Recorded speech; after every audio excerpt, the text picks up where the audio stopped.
نصح الفنانين المصريين يتعلموا لغة عربية فصحى وانتقد جهلهم باللغة العربية، وقال مفيش فنان مصري دلوقتي مخارجه صحيحة، ومصر ما كانش فيها غير قلة قليلة بيعرفوا فصحى.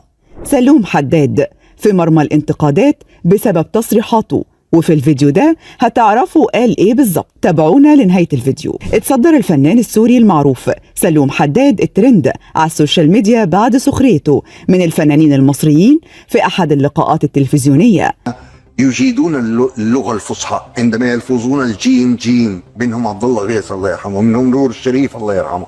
أما معظم الممثلين الذين كنا نشاهدهم في الأعمال، وماذا كيف تفعل في هذا الوقت؟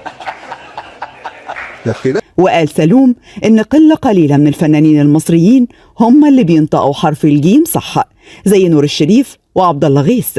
وقال كمان إن الفنانين المصريين الموجودين على الساحة حاليا مخارجهم مش صحيحة وما بيعرفوش لغة عربية فصحى. وبمجرد انتشار كلام الفنان سلوم حداد، الناس انقسموا بين مؤيدين لكلامه وشايفين إن فعلا الفنانين المصريين لا يجيدوا اللغة العربية الفصحى ومحتاجين يعملوا أعمال تاريخية كتيرة علشان يتقنوا اللغة، وناس تانية شايفين إن مصر ولادة وعندنا فنانين كتير يجيدون اللغة العربية الفصحى، وإن سلوم حداد بيحاول يلفت الانتباه مش أكتر، وإن مصر بلد الفن والناس كلها بتيجي تتعلم فيها. أما الفنانين فكان ليهم رأي تاني.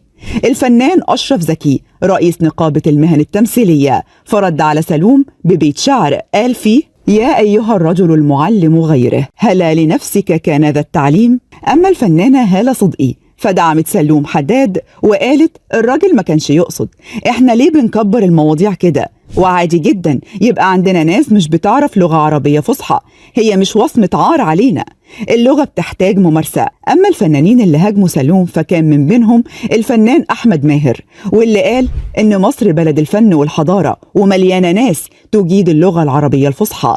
كمان الفنان محمد علي رزق استشهد بمسلسل رسالة الإمام. سلوم حداد هو فنان سوري من مواليد 53، لقب بفارس الدراما العربية، وقدم أعمال كتير كان من أهمها الزير سالم، خان الحريري، الدوامة وغيرهم. انت كمان شاركنا برأيك، انت مع سلوم حداد في رأيه ان الفنانين المصريين ما يعرفوش لغة عربية فصحى، ولا شايف انه مجرد عايز يعمل ترند مش اكتر؟